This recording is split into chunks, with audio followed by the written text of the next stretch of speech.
मुल्क में झूठ बोलना दरोगोई तो कामन है ना, जिस पे जो चाहे इल्ज़ाम लगा दो।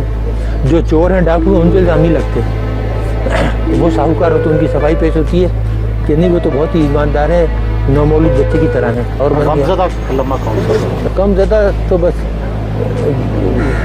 यही है जो हमारे साथ सलूक किया, इससे बढ़ के और क्या होगा, इससे बढ़ के कोई कम ज़्यादा नहीं होता। यानी गद्दार जो खुद गद्दार मुल्क को बेच दिया, पाकिस्तानी को बेच के पैसे लिए, वो मुहिब वतन है और हम गद्दार हैं। लेकिन अब हमने कसम खाई है कि इस मुल्क को कुछ नहीं बताएंगे। जो हमने बताया उसका जो सिला मिला ना, अब उसके बाद कोई सलूशन, कोई हल नहीं बताएंगे किसी को। देखिए, मैं किसी बात का पछतावा भी है इस कौम के लिए काम करने का।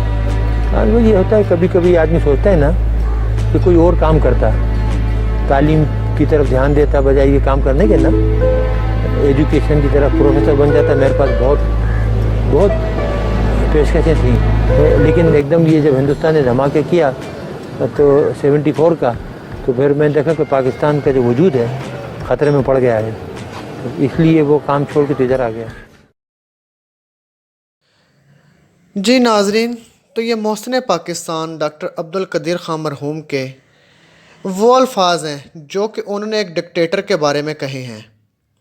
लेकिन लम्हा फ़िक्रिया है कि उस डिक्टेटर के जाने के बाद जितने भी हुकूमतें आईं, जितने भी हुक्मरान आए, उन्होंने भी डॉक्टर साहब को वो रुतबा और वो मुकाम नहीं दिया जो कि उनको मिलना चाहिए था। क्या हम मोहसिन पाकिस्तान और जिन्होंने हमारे लिए इतना काम किया, क्या हम उनके साथ यह सलूक कर सकते हैं?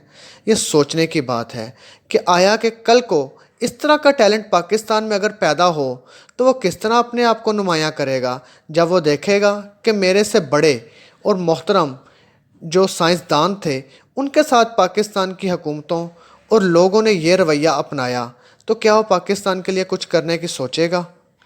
नाज़रीन, ये वही हस्ती हैं कि जिनकी बदौलत हम आज सुकून से अपने मुल्क में रह रहे हैं और आज हमने इनको खो दिया है।